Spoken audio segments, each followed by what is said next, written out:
नमस्कार दोस्तों, आज हम इस वीडियो में आपके साथ डिस्कस करेंगे रोट आयरन और कास्ट आयरन के बीच में क्या क्या डिफरेंसेस हैं, कैसे ये एक दूसरे से अलग हैं, इनकी प्रॉपर्टीज़ क्या क्या हैं, कहाँ इनको इस्तेमाल किया जाता है और कैसे इनको बनाया जाता है। तो सबसे पहले बात करते हैं, जो रोट आयरन और कास्ट आयरन हैं ये दोनों आयरन के ही टाइप्स हैं, या कह सकते हैं कि alloy of iron. Engineering material हैं दोनों। इंजीनियरिंग मटेरियल में मेटालिक मटेरियल के अंतर्गत आते हैं और मेटालिक मटेरियल में ये दोनों फेरस मेटल हैं। अब बात करते हैं कि वो कौन कौन से फैक्टर हैं जिसके आधार पर इन दोनों मटेरियल के बीच में हम डिफ्रेंशिएट करेंगे। सबसे पहले बात करते हैं, जो रोट आयरन है यह आयरन की प्योरेस्ट फॉर्म होती है, जिसमें आयरन कम से कम 99.5% तक होता है और अधिकतम 99.8% तक ये हो सकता है। और बात करते हैं कि कैसे इनको बनाया जाता है। इन दोनों आयरन को बनाने के लिए जो रॉ मटेरियल होता है वो होता है पिग आयरन। पिग आयरन जो हमें ब्लास्ट फर्नेस से डायरेक्टली मिलता है, जिसे हम आयरन और रेड हेमेटाइट या मैग्नेटाइट से हम उसको प्राप्त करते हैं। तो पिग आयरन को कोक और फ्लक्स की मौजूदगी में पडलिंग फर्नेस में डाला जाता है और पडलिंग फर्नेस से हमें रोट आयरन मिलता है। अगर हम पिग आयरन को कोक और फ्लक्स की मौजूदगी में कपोला फर्नेस में डालते हैं तो यहाँ से हमें कास्ट आयरन मिलता है। कास्ट आयरन के टाइप्स होते हैं, जैसे grey cast iron, white cast iron, chilled cast iron, mottled cast iron, malleable cast iron, nodular cast iron, ये इसके टाइप्स होते हैं। उसके बाद बात करते हैं कार्बन कंटेंट की। रोट आयरन के केस में जो कार्बन कंटेंट है बहुत ही कम होता है, तकरीबन 0.020%। लेकिन कास्ट आयरन के केस में कार्बन की मौजूदगी ज़्यादा होती है, 2% से लेके 4% तक ये हो सकता है। उसके बाद बात करते हैं मेल्टिंग पॉइंट की। जो रोट आयरन होता है इसका मेल्टिंग पॉइंट कास्ट आयरन के मुकाबले ज़्यादा होता है। तकरीबन रोट आयरन का जो मेल्टिंग पॉइंट है वो 1538 डिग्री के अराउंड होता है, लेकिन जो कास्ट आयरन है इसका मेल्टिंग पॉइंट 1150 डिग्री से लेके 1200 डिग्री सेल्सियस के बीच में रहता है। तो तकरीबन इन दोनों के जो मेल्टिंग पॉइंट्स हैं उनके बीच का जो डिफरेंस है वो 300 डिग्री सेल्सियस के करीब होता है। और मेल्टिंग पॉइंट कम होने के कारण जो कास्ट आयरन है ये कम लेबर इंटेंसिव प्रोसेस मटेरियल होता है, जबकि जो रोट आयरन है यहाँ पर हमें ज़्यादा लेबर की आवश्यकता होती है। एक कह सकते हैं कि मोर लेबर इंटेंसिव मैन्युफैक्चरिंग जॉब होती है रोट आयरन के केस में। उसके बाद बात करते हैं डक्टिलिटी और ब्रिटलनेस की। जो रोट आयरन होता है यह एक डक्टाइल मटेरियल होता है और यही कारण है कि इसका प्रयोग हम सीट बनाने में या फिर जो वायर्स वगैरह हैं वायर ड्राइंग में इसका इस्तेमाल करते हैं। सॉफ्ट भी होता है, लेकिन जो कास्ट आयरन होता है ये एक ब्रिटल मटेरियल होता है और हार्डनेस की अगर बात करते हैं, रोट आयरन की जो हार्डनेस है वो कम होती है। इसको हम हार्ड नहीं कर सकते, टेम्पर नहीं कर सकते, लेकिन जो कास्ट आयरन है इसकी हार्डनेस ज़्यादा होती है और ज़्यादा हार्डनेस इसकी हम इंक्रीज़ भी कर सकते हैं, हार्ड कर सकते हैं। सडन हीटिंग या सडन कूलिंग के द्वारा इसकी हार्डनेस को इंक्रीज़ किया जा सकता है। मेलिएबल की बात करते हैं, जो रोट आयरन होता है ये टफ़ होता है और मेलिएबल होता है क्योंकि इसको बार बार हीट किया जाता है।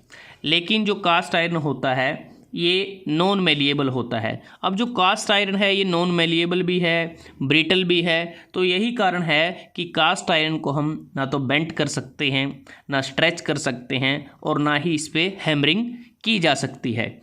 वियर रेजिस्टेंस की अगर बात करते हैं, जो रोट आयरन होता है, रोट आयरन का वियर रेजिस्टेंस ज़्यादा होता है, जबकि कास्ट आयरन का वियर रेजिस्टेंस कम होता है।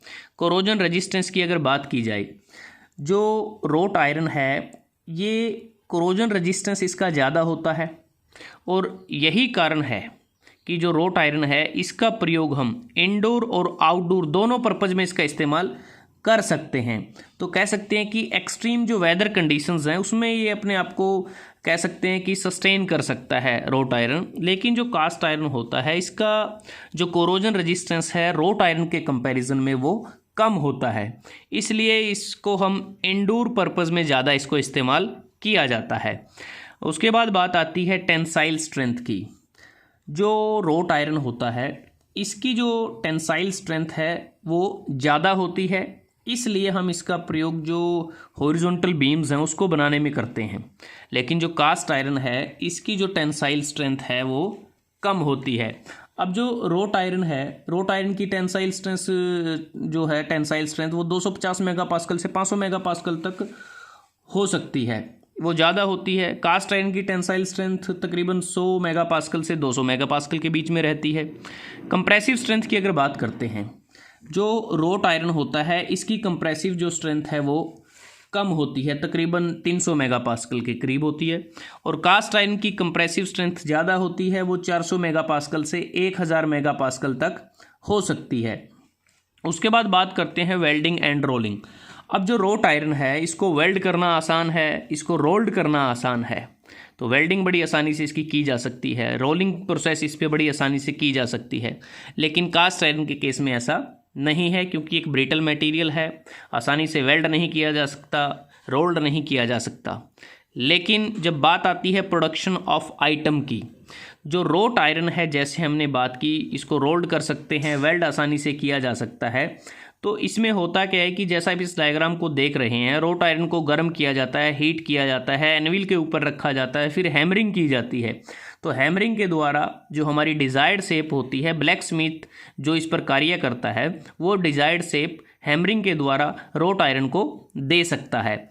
लेकिन कास्ट आयरन के केस में ऐसा है कि इसमें हम ना इस रोल्ड नहीं कर सकते, लेकिन इसको हम मेल्ट कर सकते हैं। मेल्ट करने के बाद इसको मोल्ड में पोर किया जाता है, और मोल्ड में पोर करने के बाद ये सॉलिडिफाई हो जाता है। जो मोल्ड की शेप होती है वो शेप ये ले लेता है। तो जैसा आप इस डायग्राम में देखें, ये जो पंप की बॉडी बनी है ये कास्टिंग से की गई है। तो यही कारण है कि कास्ट आयरन में हम कास्टिंग प्रोसेस को करके अलग अलग कॉम्प्लेक्स डिज़ाइन की शेप बना सकते हैं, लेकिन रोट आयरन पर हम कास्टिंग नहीं कर सकते, क्योंकि ये ईजिली फ्यूज़ नहीं होता एलिवेटेड टेम्परेचर पर, क्योंकि इसका जो मेल्टिंग पॉइंट है वो कास्ट आयरन से तकरीबन 300 डिग्री सेल्सियस ज़्यादा होता है।